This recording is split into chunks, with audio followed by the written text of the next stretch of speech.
So let me open us in prayer and we'll get going on episode 4 here. Thank you, Lord, for this gathering of writers and poets and songwriters and creative types. Lord, I just love this, and I pray, God, that you would be in our conversations tonight. Help us to know how we can best get our materials out there. Teach us new skills, Lord. Teach us new ways to sing new songs and write new stories. Lord, I pray that all these stories would be honoring to you and they would help other people grow closer to you in their faith. In Jesus' name, amen. Great, glad to have you all. Tonight we're going to be talking about creating your interior, which means the inside of your book. We've talked in the last few weeks about different things as related to themes and topics and just getting your writing going, stepping out in faith, being more confident in your writing. And today we're going to shift into some of the printing, publishing type of issues, guessing that even if you're going to try a traditional publisher, you'll still want to know some of these terms as they walk you through questions about your book. But for self-publishing especially, you'll want to know how to lay out your book, how to format it, how to just do the mechanics of creating a book like that. And we have two guest speakers are going to help me out tonight. Sandy Egley, if you want to wave a hello. And Kent Sanders, you want to wave hello there too? Thank you. And they're going to be sharing too just about this idea of actually creating the physical book, or this could also be your Kindle book or a book online, but we're going to talk specifically about some paperback books because you can take your book, upload it to Amazon, and they'll print out copies and ship them around the world for you. So no cost to you. It's free. You just create a free account. You upload a PDF file, just a pre-formatted file of your book, and they will then list it on Amazon. And when someone orders it, they print it out and they ship it to someone. So you don't pay anything. You just get a royalty deposit in your bank account every time one sells. Cha-ching, cha-ching, and I love it. You can make a little bit, or if you really promote it or market it, you can make a lot of it. So I'm still working on a lot of it, but I really love getting my books out there and getting people to at least be able to buy them on Amazon and say, oh yeah, my book's on Amazon. They can print it out. But you want to make it look good. Amazon doesn't take care of all the formatting. You can hire Amazon or other companies to do it, but you can do it yourself too. You can do it. So that's my message tonight is you can do this. Sandy's going to encourage you that if she could do it, she says anyone can do it. Kent is going to talk a little about some other software that you can use that you can pay for, and different services you can get that takes some of the mystery out of it, makes it a little easier too if you don't want to do it all yourself. You just want to focus on writing and you want to drop it into something else. You don't mind spending a little money to get the formatting done. But I'd like to start with an exercise for you. We try to do an exercise every night, and I want to start with an exercise which is to look around your house right now and find a book that is the same sort of size and style of what you envision your book to be. If you're thinking of writing a mystery book, or you're writing a poetry book or a children's book, do you have a book around your house that might be a similar size and style? If you don't want to participate, you don't have to, but it helps if you just want to think through this. And as we talk, you might pick a different book, or maybe you pick 2 or 3 books, and maybe some of you haven't even thought this far what you would want a paperback to look like. But maybe you have an idea in mind, and as you picture your book, it's like a devotional book, or it's a big 8x10 picture book, or what does your book look like? And then we're just going to sort of go through some of the elements of the book process, some of the terms, because a lot of this is old hat to me. I've done 25 books. I've been in desktop publishing for longer than that, through my work, probably 35 years in corporate America. So a lot of these terms are just normal to me, but I want to give you sort of a high level in case you're just fresh completely to it. I hope there's something here for the sailors and the passengers alike. So whether you've been dealing with book terminology a lot or you're just brand new to it, I hope there's something in it for all of you. So I don't know if you have a book in mind or you have a book in hand. I'm going to take this one. This is called The Prayer of Jabez. Came out several years ago by Bruce Wilkinson. Small little book. And when I wrote the first book that I really wrote was a small book on sexuality. and I wanted it to look and feel like this little book. I wanted it to be small. I had done a lot of research. I'd spent 7 years working on this book, but in the end, I wanted it to be a small little book that people could just read and learn what God says about sex. And just go through some Bible passages, go through some things that I learned, and really to help people just have a better life all around. So I really liked this book. Not only I liked the book when I read it, but I liked the way it looked. I liked the way it felt. I liked everything about it. And it went on to become, a national bestseller, sold, more copies than any other book to date or something. So it had a lot of things going for it. But I want to use this example. Do some of you have some books you want to hold up for me that you found already? Anybody found a book there? Sandy's got one. Aaron's got one. Jonah's got one. Kent's got one. I have to go look. Great. Kirk's got one. Putting you all on the spot here, but and the rest of you can follow along with us, and maybe as we go on, you'll think of something. So I just want to open to the middle of your book, and you'll see several things in here.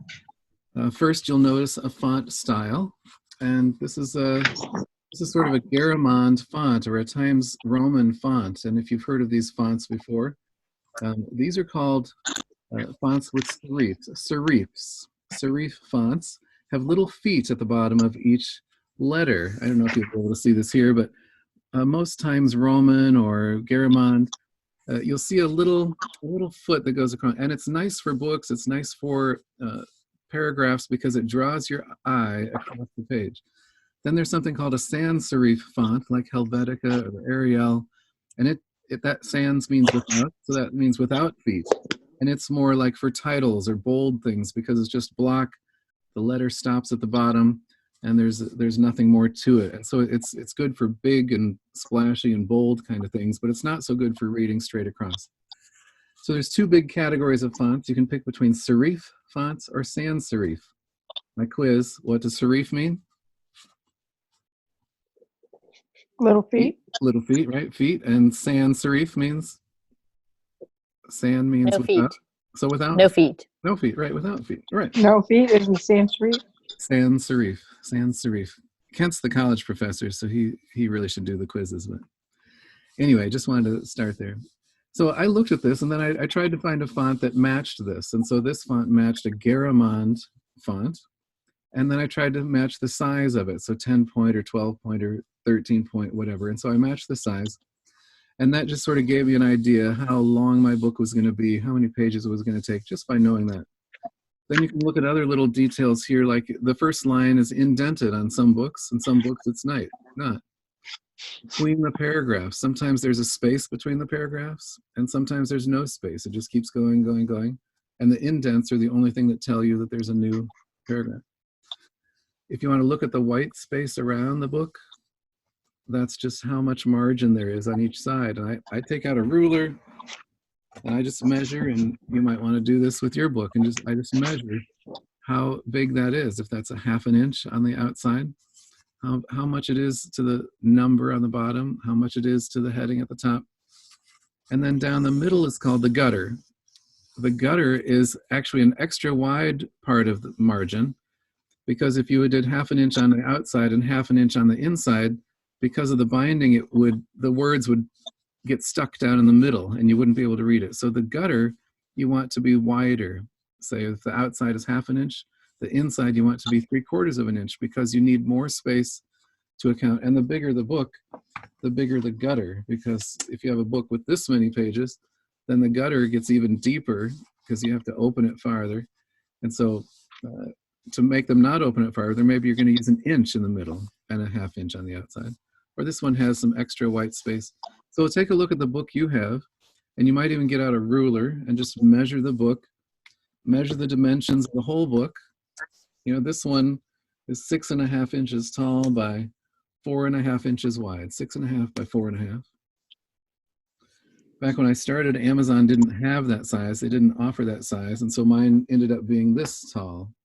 And it's just a little different, but a little different size. But it wasn't quite the same that I wanted. But now they have all kinds of sizes. So now I could go back and redo all 25 books and the nice little cute ones that I want. But I have to leave that for you guys. This is Sandy Egley's book. It's a nice, cute little book. It's about the same size as this it's really, it's cute. I like this cute little book. It feels very approachable and readable. The latest one I'm doing is called 365 Daily Devotions. Here's a sample cover that I'm creating for it, but it's got a lot of text inside. It's going to be a big 6 by 9 inch book because it's got 365 devotions, and each of them is a page or two. So it's going to be like 500 or 600 pages when it's done. So I'm going to have a bigger book, but I'm trying to get it down as few pages as I can. So I'm changing the font size, making it smaller, doing some other things. And I'm violating my own rule on this new book. I'm making it, the font has no serifs. And I just felt like with all that text on a page, I didn't want any more lines or writing than was necessary. So it gave me a little more white space, a little more breathability to use this Arial font, or I think it's actually called Avenir, Avenir. And I really like fonts. I'm really into fonts. So kind of a fun thing for me. Okay, let's take a look at a few more things. When you open the book, there's a cover page that will have your, this isn't the cover of the book, but this is your front page that has the title again.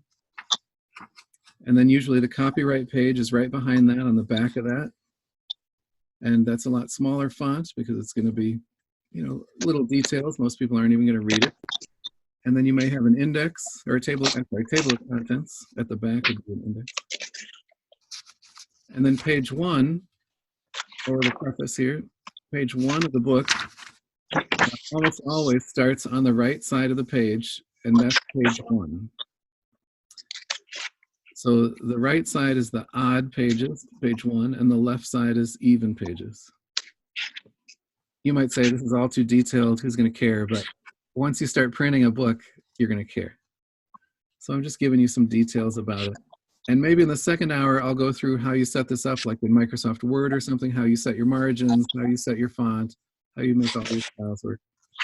This is a pretty thing that this book does. This big capital letter at the beginning is a drop cap, they call it. It's a big capital letter of the first word. In this case, it's a T, and it takes up like 3 or 4 lines, but it's the T of the word the. And so in your software, you can tell it, I want the first letter of the whole chapter to always be a drop cap. It's sort of pretty. And of course, you start down the page a little bit. And if you notice the top of this, the font's a little different at the top. It's small caps, meaning there's a capital letter, then the rest are all capital letters, but they're smaller caps, if you can tell that. So that's called small caps. It gives it a little more professional edge. And then below the title, there's a subtitle in italics. So you'll see all these different little features. One other thing here in the middle, your heading of your book, you can look at your own book too, but this heading up here, what do some of yours say? Some will have maybe a title, some will have the author name, some will have the title of the book, some will have the title of the chapter. What do yours have? Like Kirk, do you have a title of a book or author page, or at the header at the very top?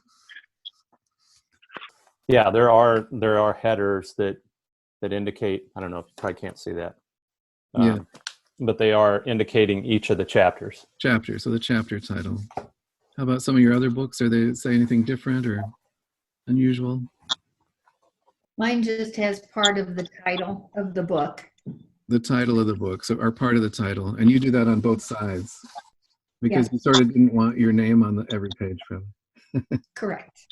Right, like Clayton. Clayton doesn't like his name on every page of the book, but but I say, Clayton, you need your name on there. You need people to know. And if somebody photocopies the book and they photocopy this page, it'll have the title, but it won't have your name. So it's nice to have a name, and that's my personal preference. But anyway, you can look at the book and the style of writing that you do. And of course, if you're doing children's color picture books, then you don't have anything at the top. You know, a lot of times it's just picture, picture, picture, and you don't have that. Anyway, I just wanted to point out some ideas of what there is in a book. There's a few different things to consider, and I'll share more about how to do this, whether I do it in the second hour, or I'll create a special video and show you how I'm setting up my current book so that you can just have a step-by-step how to do this if you use Microsoft Word or Pages on a Mac. Those are two very common and pretty inexpensive or free options. But I'd like to shift to Sandy Egley now. Sandy did her first book, which, Sandy, you want to share the title of your book and what it's about? And when did you finish it? It's called Ministering to the Least of These: Insights for Counseling Individuals with Developmental and Physical Disabilities. And I finished it last February or March or sometime last year. I've lost track now. Yeah.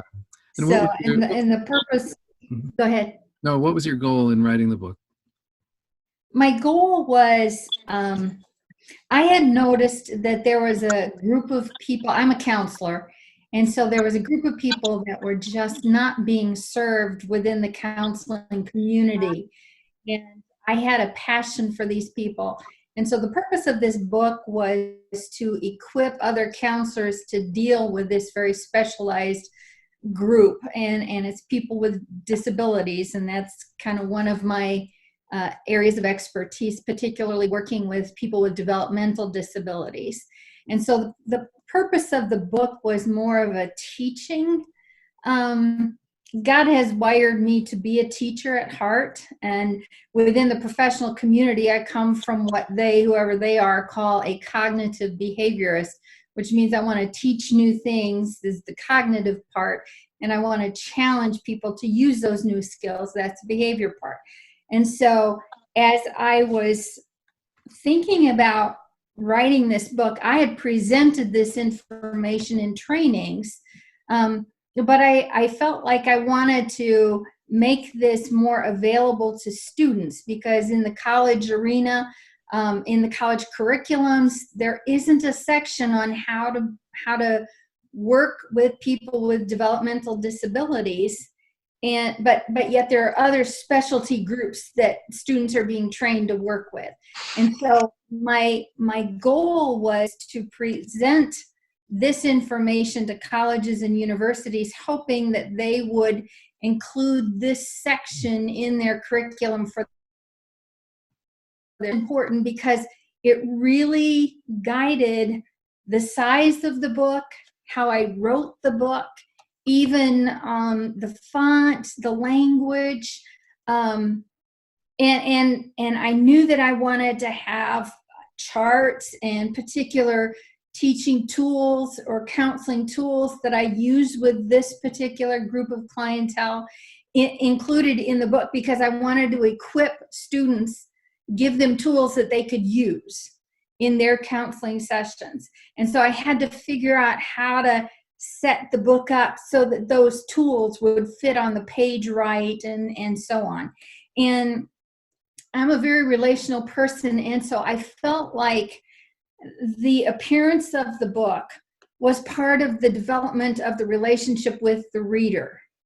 And I wanted to have a book that was friendly, but I also needed to have that balance of presenting it in a professional manner, because I'm going to be talking with and communicating with people who are going into the professional arena. So there was all kinds of different nuances that had to be considered when I was putting this book together, right down from the colors on the cover to the font that I used, the size of the font, even the size of the book. I wanted it to be a quick and easy read, because students have a lot of reading to do. I wanted to get to the point and get it done. And so it's a small book. It's easy to carry in somebody's backpack was another thing that I was thinking about. So there were those kinds of technical things, but I had to think about what was the purpose of the book, who was my targeted reader. Even the title of the book had to clearly articulate what the content was going to be about. One of the times that I presented the workshop, I had people complain because they didn't feel like the title explained what the workshop was going to be about. And this particular book is geared toward a very specific audience. People who either have loved ones who have disabilities, or they are providing services to disabilities. Not everybody falls into that category. And so I wanted it to be very clearly communicated what the book was about before having somebody or asking somebody to purchase the book and say, "Ooh, that's not what I thought it was going to be." And if I remember, Sandy, I think you had just approached me at church or something, said, I'm thinking about writing a book, or I want to turn this seminar into a book. And I said, great, let's talk about it sometime. And then we got together in your office. You had written it all. And then we got together in your office, and we just walked around your office and found some books that you thought were similar to what you had in mind. Yeah. Them off the shelf. I remember we pulled out a ruler and we just measured it, because you have to make all these decisions when you upload it to Amazon. You have to choose what size you want, what, how you want it to print, whether you want color or not. And, so you made a lot of those decisions based on everything that you're telling me, but you didn't tell me all of this necessarily, but it was all in your head because you knew you had an idea. And that's what I'm saying. I think people maybe, if you're writing a romance novel, you might have an idea in your head what that looks like. And so I just want to bring that up tonight and just get these thoughts in your head. And if you don't have something in mind, maybe as you start looking around books and seeing different books, you're like, oh, I really like that. I really like that. So just trying to drop some ideas in there. Go ahead, Sandy. And I think one thing that I really wanted to highlight tonight is I had not a clue what I was doing. I really didn't. And that's something that I've learned over my years in counseling, is that I don't have to have all the answers, but I know that God will bring people who do have the answers into my world. And so I have to be okay with asking questions. But like when Eric and I started meeting, I didn't even have the smarts to know what questions to ask. And so it was like, he came in and I'm just like, I have no idea what I'm doing here. And he said, well, have you thought about this? Or have you thought about that? Well, no, I hadn't. But once he started asking the questions, then it kind of prompted me to look at the project in a whole different way. It was no longer a dream or, something that a kind of a pie in the sky kind of thing. Because I'd said for a long time that I really would like to write a book, but I didn't think I had the smarts or anybody would be interested in what I have to say. And that still may be the case. I don't know. But God did prompt me to write. So this project was out of obedience to him. And also I had the information in my head and I just needed more room in my head. So I had to get it out on paper. So I could release that and move on to the next thing. But just trusting the Lord that he's going to bring people into your life who has the knowledge that you're going to need to have to finish the project. So again, now it's no longer just this dream, but it's a project to be completed and it's doable. And then you jumped into the software piece of it and you figured out all the margins and I think you used Microsoft Word, right? And yeah. And we went back just a little bit. That was with a lot of guidance from Eric. He spent a lot of time with me.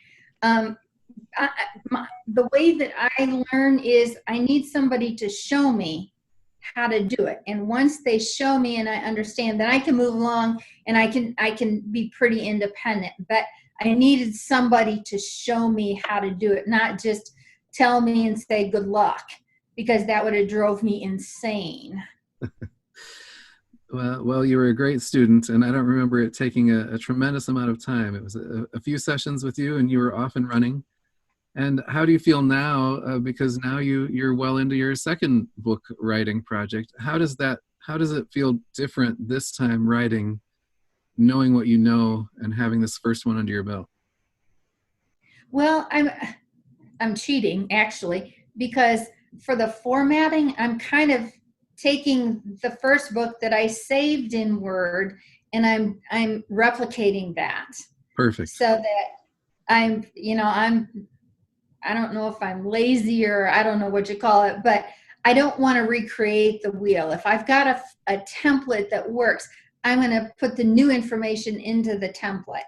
And so that's kind of what I'm doing. But I'm also, as I'm doing the writing of it, I'm thinking about the headings, and I'm thinking about the placement on the paper.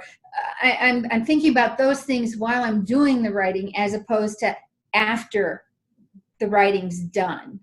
And so that's a new dynamic for me, because I have the information to work with. I didn't have that information before. And it sounds like too, you're also this isn't a pie in the sky for your second book. Now it's a very real reality. You can complete this project, and right. Right. It's a task to be completed, Mm-hmm. and I'll get it done. I'm not exactly sure when. I kind of go in spurts, and then I'll take a break because I get busy with other things. And so it's taking a little bit longer than I had set my targeted goals. I set, a goal for, I wanted to be done with the writing by February. Well, that didn't happen, but I'm close. So I just know me, and if I don't set these deadlines, then it can draw out for a long time, and I want to get it done. So the older I get, the more I'm like, I've got to get this done. If I get it started, then let's get it finished, so we're ready to move on to the next thing, whatever that is. Great. And Sandy has a counseling business, heart-to-heart support.org, I believe is your current website, and heart, and then a 2, the number 2, and then heartsupport.org. You can also find her book on Amazon. You just search for Sandy Egle, E-G-L-E, or Sandra. Actually, Sandra, I was going to try to be professional about this, but no, everybody knows me by Sandy, so I can't find the book. So I have to go back to just being me. You can also change your description of the book and say Sandra, aka Sandy Egle, and that can help for the search engines. Okay. You don't have to have it on the book, but you can put it in the description just to make sure the word Sandy's on there somewhere. Okay. Yeah. Thank you. Great. So Sandra Egle. And anyway, I just wanted to bring her on because she did it, and she figured it out. And I'm not selling consulting services or anything. I'm just happy to help Christians get their literature out there. But by doing a class like this all together, I'm hoping we can do some training and just go through a lot of these questions, walk through these same things that I walked through with Sandra and others, Clayton and different people, and just to help them make these decisions. Now, and I try to show you what you could do if you started from scratch, but you don't have to start from scratch. And if you have Word, you can just pick a template and say, I want a book template, and there's 3 or 4 different choices. I'll take that one. That's great. Or if you're using Pages on a Mac, there are 3 or 4 choices, and you say, oh, I want a novel, and here's the format I want, and they just give you the fonts and the everything, and all the margins are all done for you, and the headings pop in the right place. And but I'm sort of a guy that likes cooking from scratch. I like the whole process. I want to know every piece, and I want to tweak every piece, and that can be a curse as well as a blessing. But Sandra, anything else you want to share that were in your notes or in your head before we move on to Kent? I was thinking about this and praying about it this afternoon, so I kind of took some notes.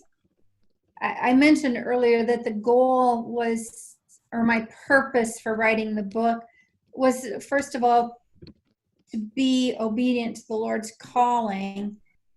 Maybe other people are all about selling a lot of books and making big money, and that's absolutely okay. But even if only one person reads the book and is blessed by it, then the goal has been accomplished. And I've had to really wrap my head around that because my book has been so, it's got such a narrow targeted audience. There hasn't been a lot of book sales. And so I wrestled with that. It was disappointing in the beginning because there was a little bit of blood, sweat, and tears put into this. And just, as I had conversation with the Lord about it, it was just, he reminded me that even if one person was ministered to by the book or was blessed by what he shared through me, and I do want to give him the glory for this, then it's a job well done, and I need to feel good about that. That's my personal perspective, and you take that for whatever it's worth to you.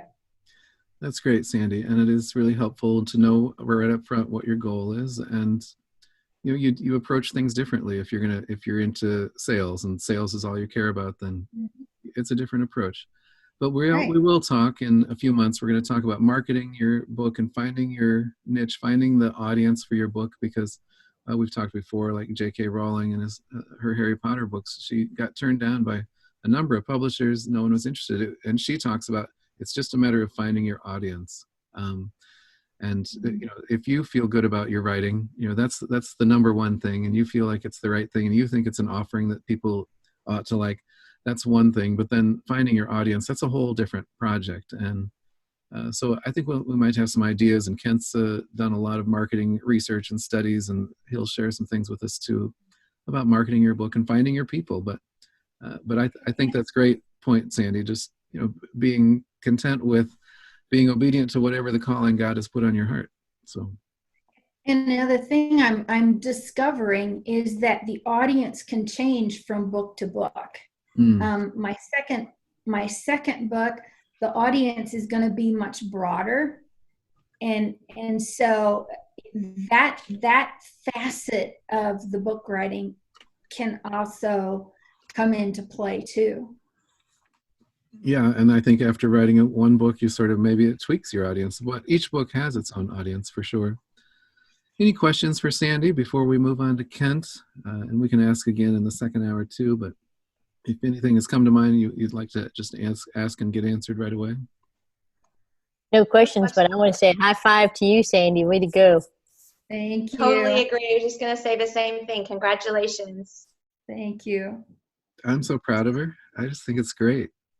From I have this idea for a book to holding it in her hand and just being able to feel it and pick it up and then offer it to people. It's a wonderful feeling. So congrats, Sandy. Thanks. Thank you. Thank you. Kent Sanders, a good friend. He's been on each month with us.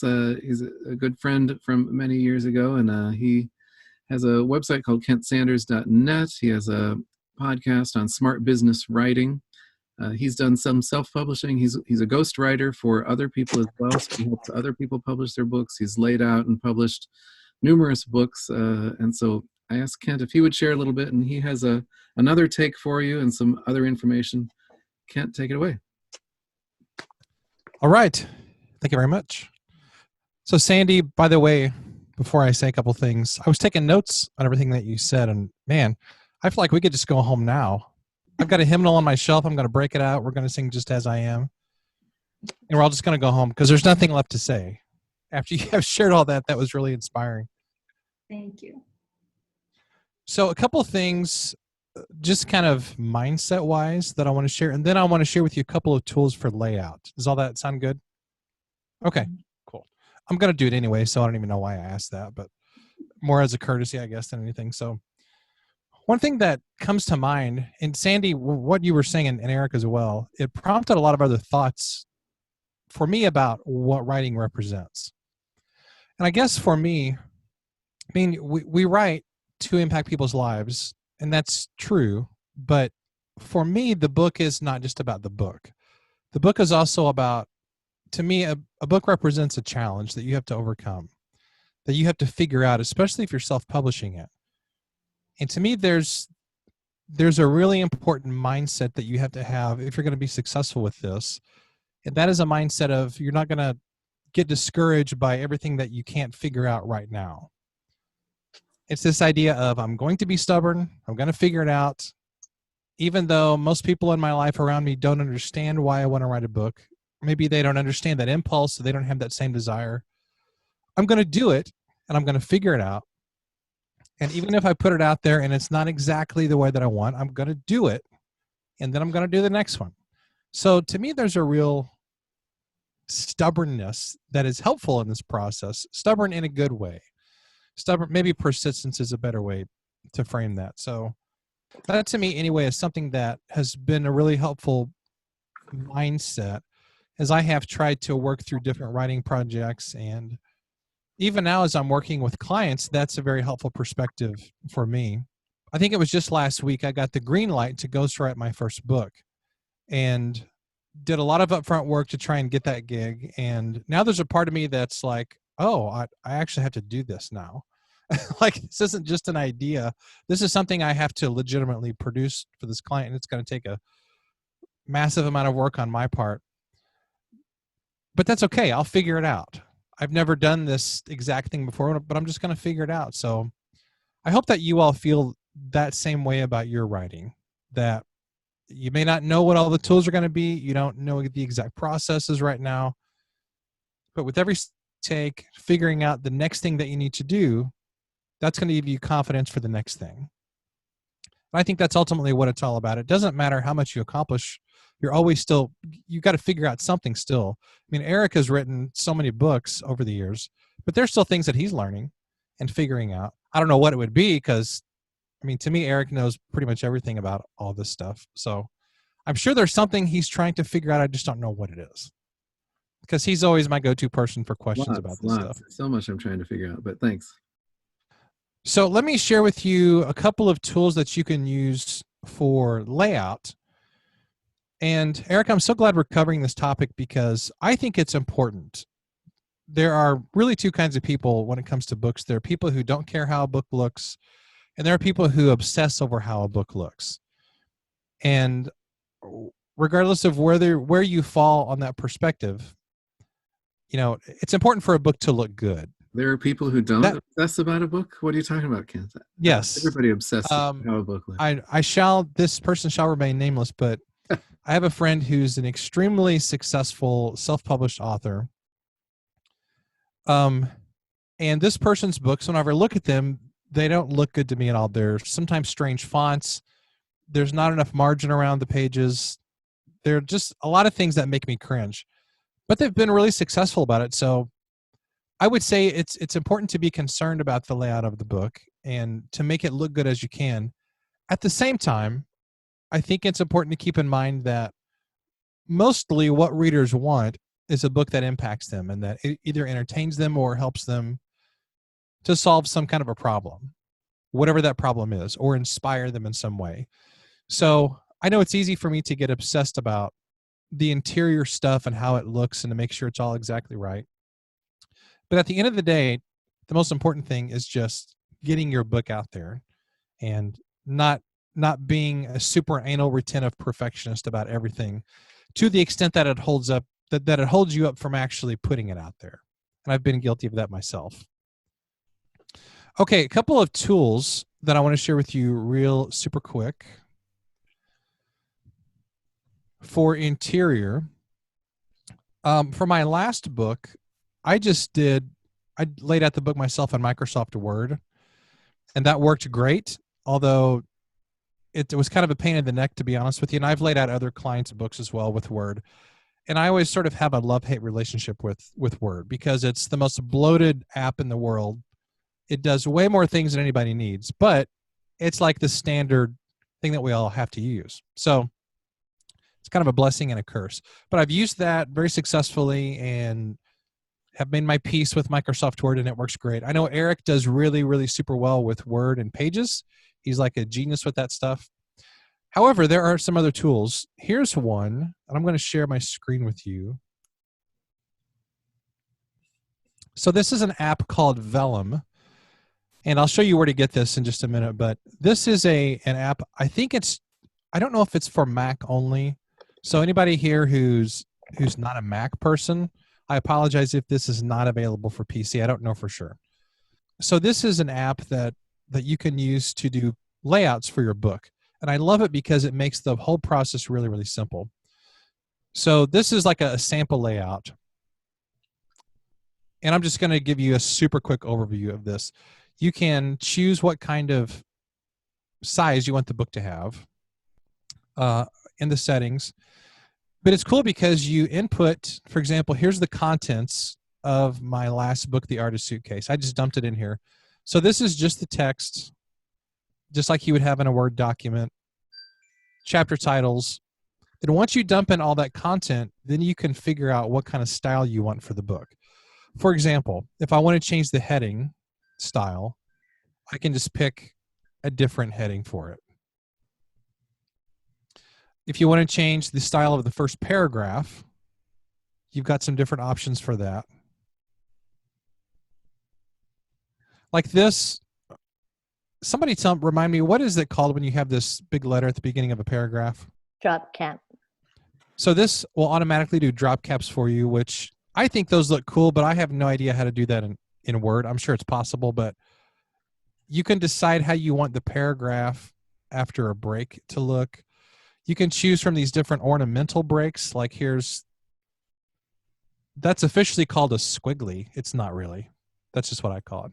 Or line, or a snowflake, or whatever. You can tell it how you want it to do block quotations and other kinds of things there. And I think that's really cool. And this is going to automatically do the margins and all the stuff at the top and the bottom of the page numbering and all that stuff, which if you've not done this before in Word, it can be kind of a pain in the neck to set all this stuff up and do it correctly with the right margins and getting everything correct and all that. So this is called Vellum. It is kind of expensive. This is a $250 app if you just buy it outright. However, if you're going to do multiple books and you want them to look nice and you want to have an easy way to do it, this to me is totally worth the money, because if you pay somebody to do your book layout, they're probably going to charge you more than $250, even for a simple book. So if you want to do it yourself and have a simple, nice looking way to do it, this is a great option. Now, if you want to hire somebody, here is a good option for that. There's lots of places you can do this, but I'm going to point you to one that a lot of people use. It's called Fiverr. Fiverr. Has anybody used Fiverr before to hire somebody? This is Kirk. The only thing that I did was, I think I went in there and was looking at logos, trying to create a logo. And so I tried to hire somebody to try to create a logo for me. Okay. I've hired people from Fiverr before for different things, like some graphic design work. And so, for example, if I wanted to find people to do book layouts, you could type in book. I'll do book layout. You could type in book interior as well, or book formatting. So this brings up 437 services that are available on Fiverr for this type of work. And you can look through here and decide, based on ratings and prices and services, whether this is something that you want to do. This is an option, and tons of people do actually use Fiverr for different things. Now, I know that Eric feels this way, and I feel the same way too, is that I want to learn the process of book layout. And I like to geek out about this stuff. And I'm interested in the book production process from beginning to end. So I don't mind spending time learning the nuances of how do you do page setup? How do you do page layout? How do you put stuff on Amazon? That to me is all very, very interesting. But it's easy to waste a lot of time on that. Or rather, I would say it's easy to feel like you're wasting a lot of time on that, especially at the beginning, because there is a learning curve to it. But once you've done it, then you've done it, and then the process will go way faster the next time. So those are a couple options for book layout and formatting. That's all I've got. Those are great, Kent, because not everybody's interested in all these details like I am. And sometimes you can just jump into a Vellum, and it looks like Dan's looked, and it does look like it's only a Mac app, according to on the side chat here. Dan, I see your hands raised. What's up? As we think about and talk about layout and things along, more of the aesthetic aspects of the book, I guess. At what point does it make sense to really begin thinking about that? Sooner in the writing process, later in the process? What's worked for you? Kent, anything on that for you? Yes. For me, I don't really think about all that stuff until something is finished. I try to just take out one piece at a time.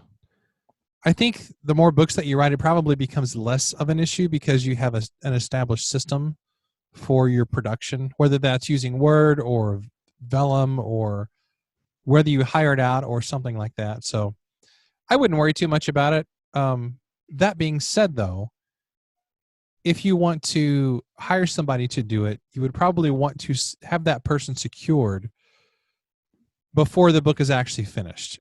And maybe you could send them a draft of it, like a first draft or second draft, and then they have an idea of what the layout is going to be. They can start working on it before you have an actual final draft. So if you're on a specific timeline and you want to hire somebody, don't wait to hire that person or to ask them about it, like a few days before you need the book done. So they're going to need some lead time. And if they're really good, they're probably going to be booked up for a while.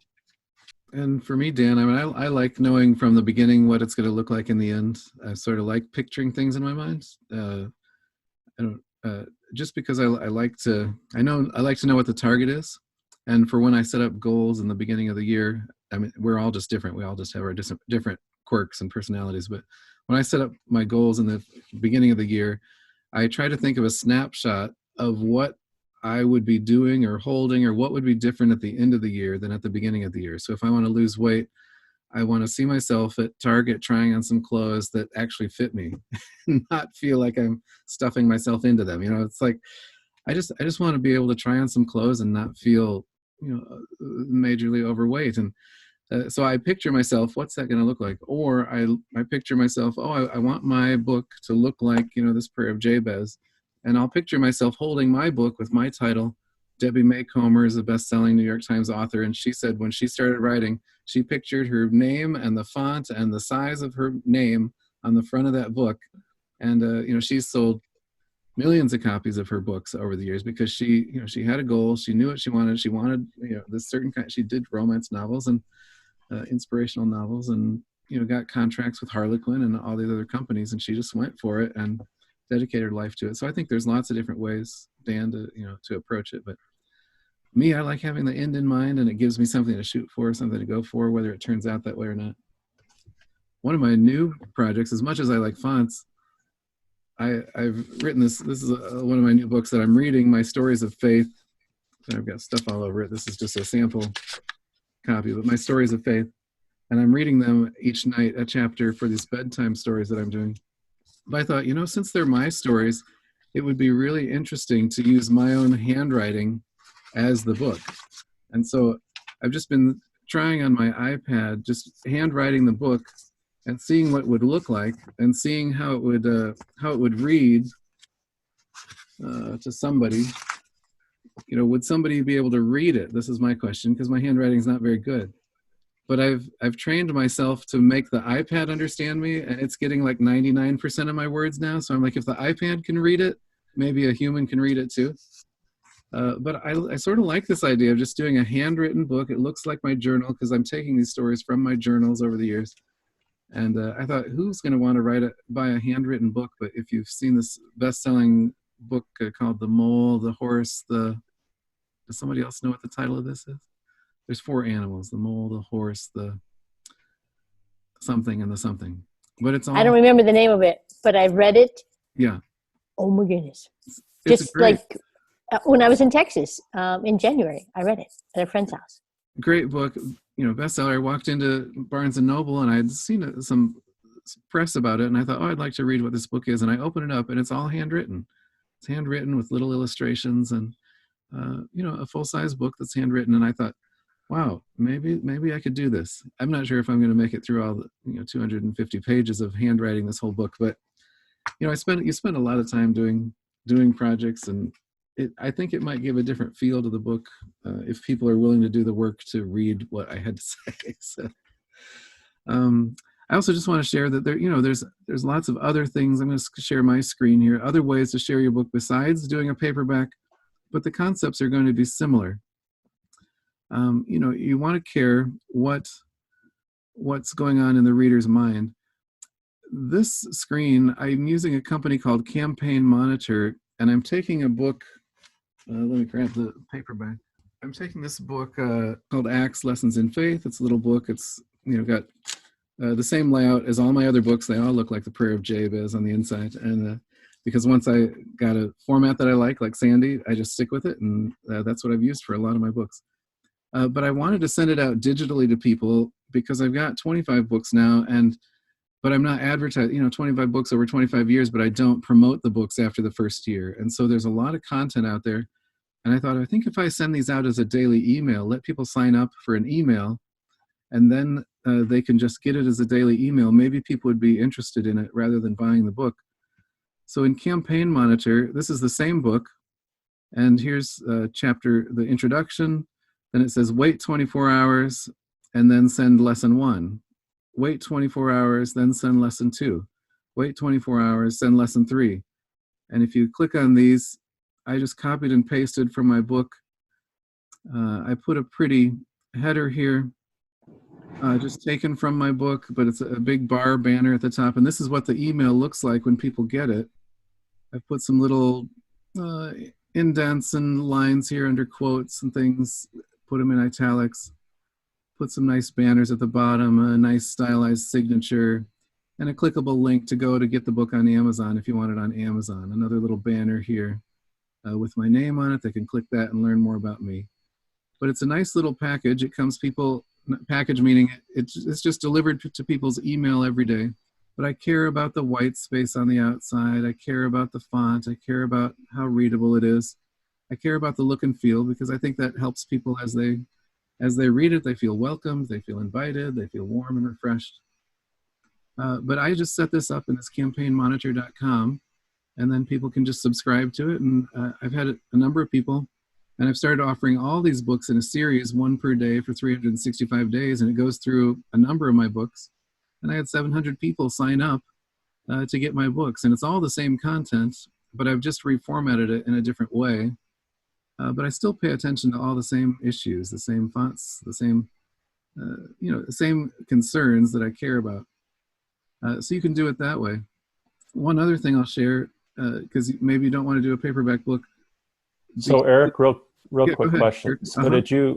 So that was part of your book, or pages from your book, but then you said you went in and did some adjusting to what it looked like specifically for the document that you were sending each day. Exactly. Yeah, it looks different than my paperback. The font, Okay. I use the sans serif font, for instance, and I don't use a serif font, and it's slightly different. But I also post all these books on my website. So if you just go to the ranch.org/daily devotionals or daily devotions, all my books are out here. Here's the Acts Lessons in Faith. You just click receive it by email, and then it just starts sending you the first lesson right away and every day at the same time. Or you can just click the title and you can read the whole thing right there on the website. And I just have all my book, and the whole thing is just in one long document on the website. And you can just scroll through the entire book, read every chapter. You can tell I don't care about making money. I just want to get the material out there. But then it's easy once it's in a format like this. You can copy and paste it into a Kindle version. You can copy and paste it into a paperback version. You can copy and paste it into something that can be sent out. Or what I'm doing right now, I'm just reading chapters on YouTube every night. For the last 12 nights, I've my new book, My Stories of Faith. If I can pull this up. Kent helped me with this episode because I just feel called to do 3 things: preach, play the piano, and pray for people. And so this is a way to get my word out, but I'll play this little bit of this Bedtime Stories of Faith. But God said to me, Eric, I'll give you this piano or a better one. And so tonight I'd like to continue that story. This is from my book, My Stories of Faith, and it's the chapter called My Father's Love.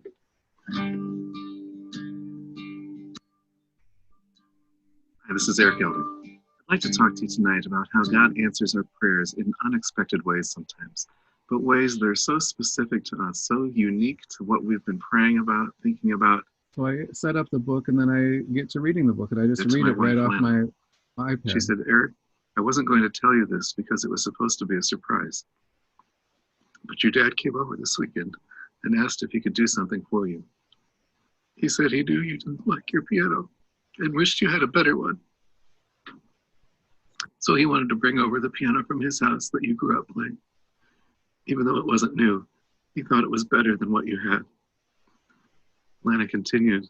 He was going to load it into his truck by himself, make a ramp to get it up our front steps, and then take your piano back to his house.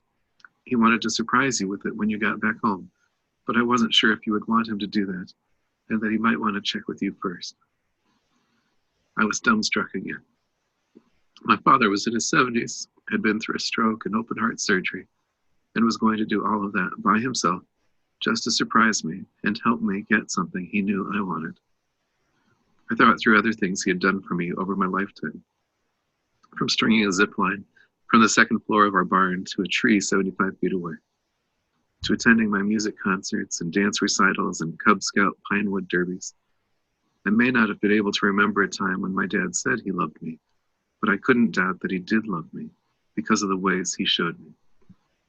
So you see how it can bring a book to life in a whole different way than just having it, having it on the printed page. So as much as I love paperback books, I'm just trying to find new ways to get the content out. It's the same content, whether it's sent out by email, whether I just read it for people on YouTube.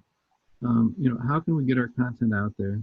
Kent helped me with this, and he did a little song here. What we need before we say a word, you're good. And it was a great song because it went with my father's love, the story. And then at the end, I just pray for people that you are speaking to them and that the person they are wanting that from would also be. And then we just end it in prayer. It's about 12 minutes. You're good, it's who you are. It's who you are. It's who. So it takes a little while to figure out how to do that or how to produce it or get it up on YouTube and all that stuff. But I just keep trying to think, what's another way I can reach people, and I can still get my love of fonts in there with the bedtime stories of faith, and I can fonts and colors and look. But anyway, I just wanted to show you that there's lots of ways to get your stuff out, but once you have it written down, then you can just go crazy with it. You can use it for years. It'll outlive us. These YouTube videos are going to outlive me. My books that I've written are going to outlive me. The music that I'm writing, having special guests, come in and sing some songs. There's ways to package your book so it's more appealing to people. And especially in the COVID crisis, I just felt like bedtime stories to help keep God at the forefront of your mind would be good. And here I have this new book that I've written, and I haven't even laid it out or finished editing it. But I thought, well, I'll edit as I go, and I'll just post this chapter every night. Good old Charles Dickens approach. All right, we are at the end of our first hour here. I'd love to take questions. I see some things on the side. Banter over here. Maybe Dan, if you can keep an eye on that for me too, and anything you want me to be highlighted or we need to address or answer. But I'd love to open it to some questions too, maybe even not related to this. I see there is some people are interested in seeing a setup on Word and lay out the screenshot. I can share my screen and show you how you set up, some of these basic things like margins and fonts and titles and subheadings and things like that. So I can do some of that here in the second hour. Are there other things that you guys would like to talk about, or maybe even not on this topic that your stage of your book right now that you'd sort of just like to get answered?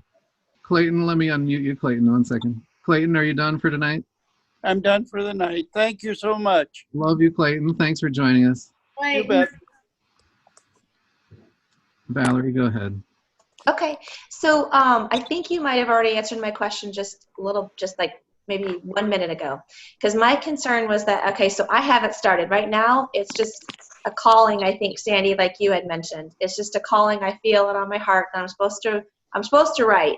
but this is my first call. I have no experience whatsoever. I don't know who might even want to read it. I have no idea, but I feel like I'm supposed to do it. So this has all been super beneficial. Thank you so much, Eric, and everybody, and Kent and Sandy. So I guess I'm thinking if I just start writing, in Word, because I don't know anything about, I don't have the patience, Eric, it sounds like that you do, for all the fonts and oh my gosh, it was a nightmare. And then Kent shows me, oh, Vellum. And I'm like, oh, super. Oh, it's only for Mac. So I think you had said though, Eric, just write it, right? Just get it out. And then, Sandy, you're shaking your head. Thank you. That then once you've got it, then you can worry about copy, paste, and put it in the right way, right? Yes. So, yes. okay. That's something I was going to say. I am so not into the techie part. Okay? And so my focus was on the content. Right. And then, there are people out here, very clearly, we've met some tonight. Absolutely.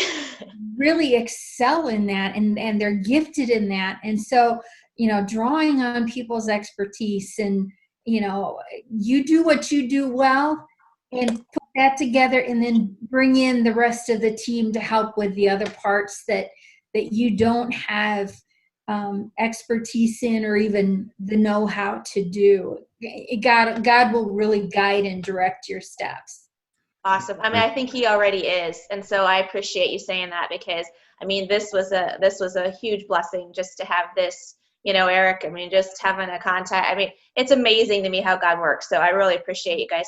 I've taken 2 pages of notes, and maybe excited to kind of, like you said, take it from something in my head, just getting it out, like you said, Sandy, right? I need to get it out of my head, write it, and then take it from there, right? And and then Kent, you had said, basically you just have to have the mindset, just do it.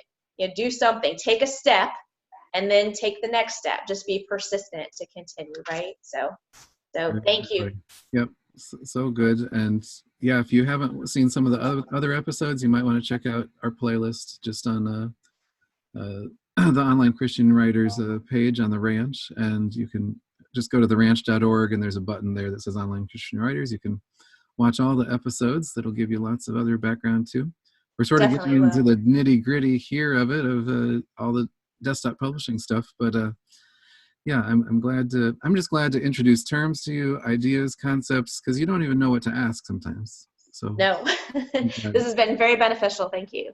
I'm glad. Other questions here? And I know we did breakout rooms last time just to talk about our books, talk about things. If you guys want to try that again for another 5 or 10 minutes, are you interested in doing a breakout right now? We could do a breakout and you can chat amongst yourselves, or would you like to just keep going here and we'll get to some other things? So I have a question that can you just tell me? I'm going to zoom up here to speaker view. Say something so it activates. All right. So I think that this right here is called a subheading. Yes. What is this thing called when there's a special? I would call that a pull-out quote. I don't know, Kent. Or Pull-out. Okay. What would you call it? Eventually, Yeah, same thing. Pull-out quotes? Yeah. Okay. All right. Pull-out quote. And yeah, the Prayer of Jabez, that has those two. I didn't mention that, but yeah, these little yes, things. those things. Right. Yeah. Pull-out quotes. It Right, has thanks. squiggly, as Kent calls it. I think it's called a glyph, these little graphics. A glyph, G-L-P-H, I'm not sure. Squiggly, didn't know that. yeah. Or a squiggly, but yeah. And so you can define pull-out quotes. In Vellum, I think it's probably called pull-out quotes. I'm not sure. You can check, but in Word, there are styles in Word that you can set up these style sheets, or you just pick their styles. I just like picking my own and crafting my own. So I'm weird that way. I think it depends on if you have time for the learning curve, because there's a huge learning curve on how to do all of this too. For me, I didn't have the time to learn it, and that's why I was pestering you, Eric, because you already knew it, and I appreciate that so much. Thank you. Yeah, and we'll record this tonight, and if we get through a Word sample, then that'll be good, and people can just go to that too. I'm not a fan of Word, but everybody uses it, so it's just the easiest one to start with. You know, I'd rather use some other products like Pages on the Mac or something, but it's not for everybody. And so, yeah, so I can give some samples. Breakout rooms, or keep going like this. Any hands for breakout rooms? Hands for keeping keep going going. like this? Okay. Keep going like this. Fun trucking. Great. Good. Other questions? And then we'll jump into maybe a word example. Can I throw in one more quick thing? Yep. I would say, so some of you, probably the idea of sitting down and formatting your book using Word or Vellum or some other kind of a thing, probably that sounds interesting to you because you enjoy that kind of stuff. Some others of you, probably it really stresses you out just thinking about that. So I would say if there's an element of this that really brings you a lot of anxiety and you dread, then I would just hire somebody to do it. There's nothing wrong with that. I mean, there's nothing saying that you have to do every part of the process yourself. If you can set aside a little bit of money and have somebody do the layout and that reduces your stress, then go for it, for sure. Now, Eric loves all this stuff and is great at all of it. I enjoy every part of the process, but other people don't enjoy it, and that's totally okay.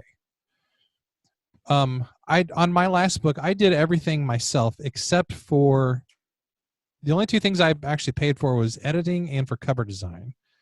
And I paid for those things because I needed some help with editing, but also because I'm a really terrible graphic designer. So I didn't want to do that myself. Other people are gifted with it, but I'm no good with it. So don't feel bad if you want to hire out the layout part of it. It's really not that expensive. Great point, Kent. And I'm glad you mentioned the Fiverr, and there are people that can do this. I've got a network of friends that if any of you need those kind of services, then let me know and I can refer you to a couple of friends who do that kind of stuff. Thanks, Kent. And yeah, I do it, and I can offer my templates for free, in Word and Pages. I can post those for you, and you can just, if you like the Pere Jabez look, I can give you that.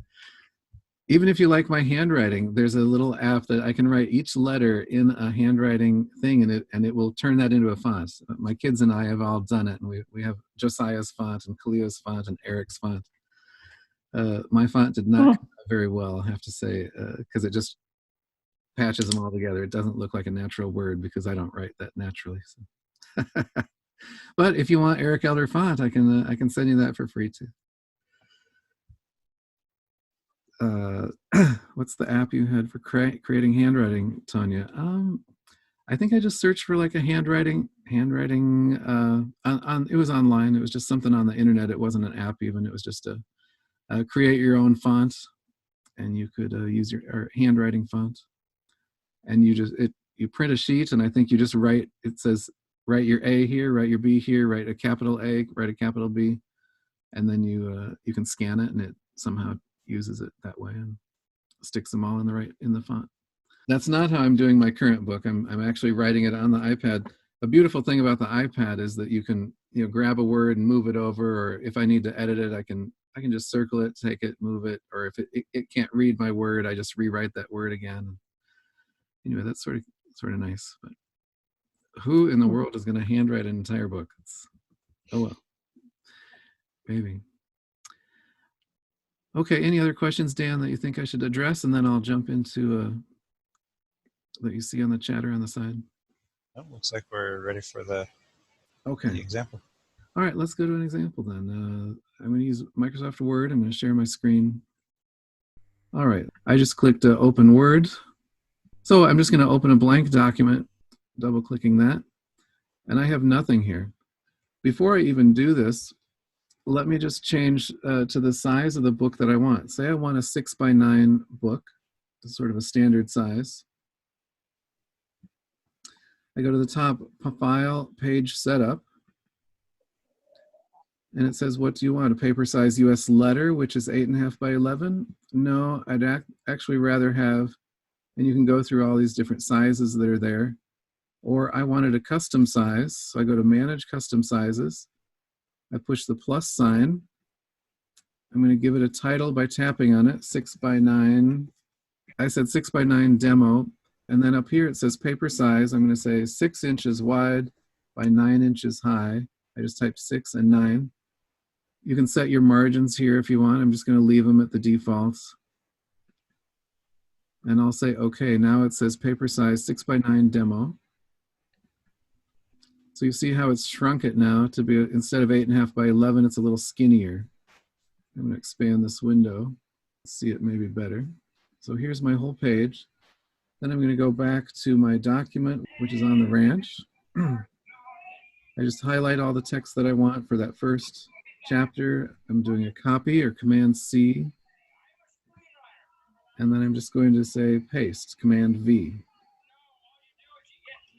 And since it already had some formatting, I'm just going to keep it that way. But this little panel here at the top gives you lots of choices. There's a drop-down menu, and it says this is heading 1. This is a title. This is a quote. This is an intense quote. This is normal text. So if you just want to take the defaults, you can do that. And I'm just going to highlight with a triple click. I'm going to highlight the Acts Lessons in Faith, the title, and I'm going to call that heading 1. And then it says 30 inspiring devotionals. I'm going to highlight that. I'll just drag and highlight, and I'm going to pick in this drop-down menu that this is a subtitle by Eric Elder. I'm just going to make that maybe just normal. I'll click the normal button.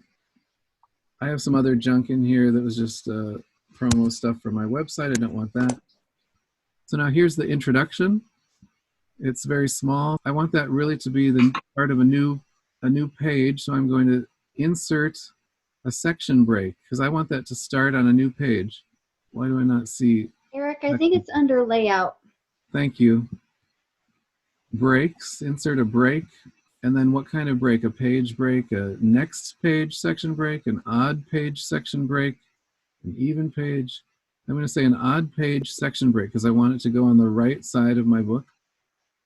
So now it's put it, instead of on this first page, it's put it on the next page. I'll double click that, and I'm going to go back to home, and I'm going to say I want that to be heading 1. Can you see how it's made a heading 1?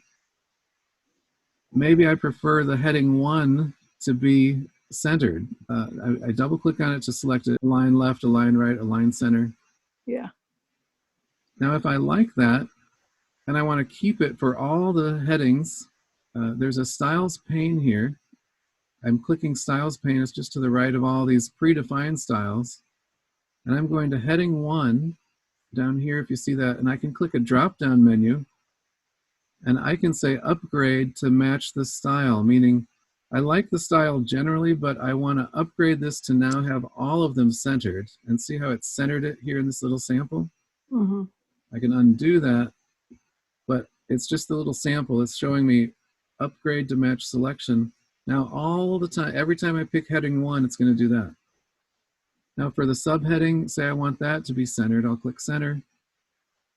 I like it on italics, but let's see what their subheading says. There's a predefined heading 2 here. Let's start with that. I'll say sure, let's do heading 2, but I want to update to match what I've just defined here.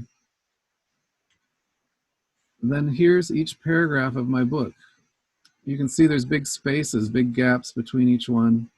I don't like that much space, so I'm going to highlight just a paragraph. 3 clicks there. Highlight that paragraph. It's actually going to be under format. We'll go to the top, format the paragraph.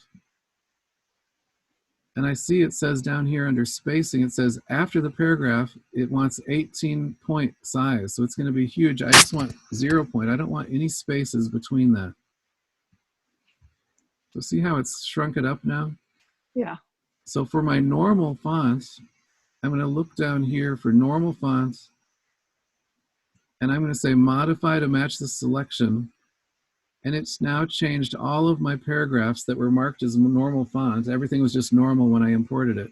Now there's no spaces between any of them. So once you define something in a style, it makes it a lot easier for later. But I don't like this because I can't tell when a new paragraph starts very easily. So I need a little indent here. So I'm going to click that paragraph that I'm using as a sample. I'll say format paragraph again. And I'll say I want an indent. I don't want the left indent, I want a special indent. The first line, I want it to be indented by, let's say 0.25. So I'll just type in, that's 1/4 of an inch. I'll say okay and see how that looks. That looks nice.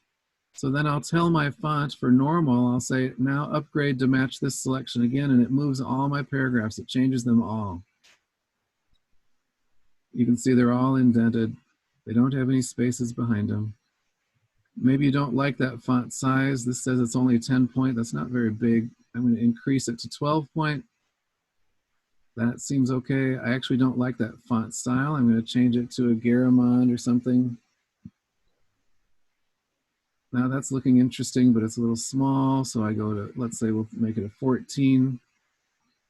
I'm going to go to the right again for my normal font. I'm going to upgrade to match that style, and it makes all the other normal paragraphs match that same style.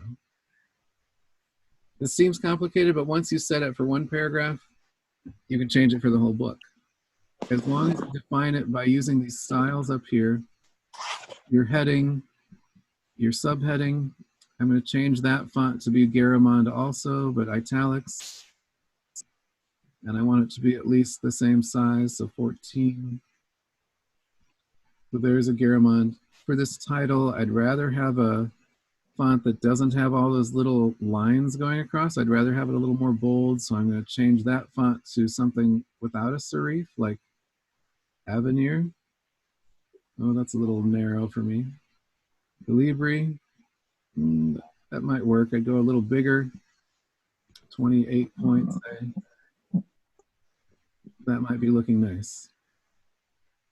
Of course, since this is the first page of the chapter, I might rather move all of this down a little bit, like halfway down the page or a quarter way down the page. So I'm going to highlight that first thing. Whenever I have this heading 1, I'm going to right click on it, change the paragraph, and I want a lot of space above that. So the spacing above that paragraph, before the paragraph, I'm going to increase it to say 54 point. You see how it's moved it down the page. And when you double click it, you'll see there's a lot of space above that paragraph now. So we can open this window a little bigger. You can see what my page looks like now. And that's pretty readable. And you'll notice I don't have any footers. I don't have any headers yet. Maybe your margin, you like that margin, but it looks like I don't have any gutter yet because it's all just default. So you have to define each of these pieces. Let's just do a header, for instance. On the second page, I double click up here where there's nothing, and it's the header. And I'm just going to type Acts Lessons in Faith. And I want that to be centered, so I'm going to format that paragraph, make sure I have Garamond. I want to make it italics because it's a book title. I'd actually like a little more spacing between the letters. So here under Advanced, you can put spacing and expand it by like 1 or 2 points. You'll see in this little window here, it's increasing the space between the letters. I'll say okay. You see how it's spaced the letters out now? To make it centered. So I'm going to go back to the home screen, pick center. So now I've got a header. We'll do the same for the footer and add some page numbers. Just double click down here where there's nothing and it'll open the footer section. You don't have to type the page number, just say insert from the top.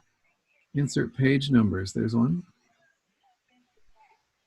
Alignment right, sure, let's just do that. And there's the page number on the right. I actually don't like that. I would rather center it. Let me say insert page number and do something different. Instead of right, maybe I can just click center and say okay. So now I have a page number. Looks like it's also still Garamond 14 point. That seems fine to me. I'll get a larger view of this whole page for you. So now you see I've got a header, I've got a footer, and that header's on every page. And the footer's on every page. Typically you don't want it on the on this front page of your section. So you can tell it that you don't want any headers on the front section.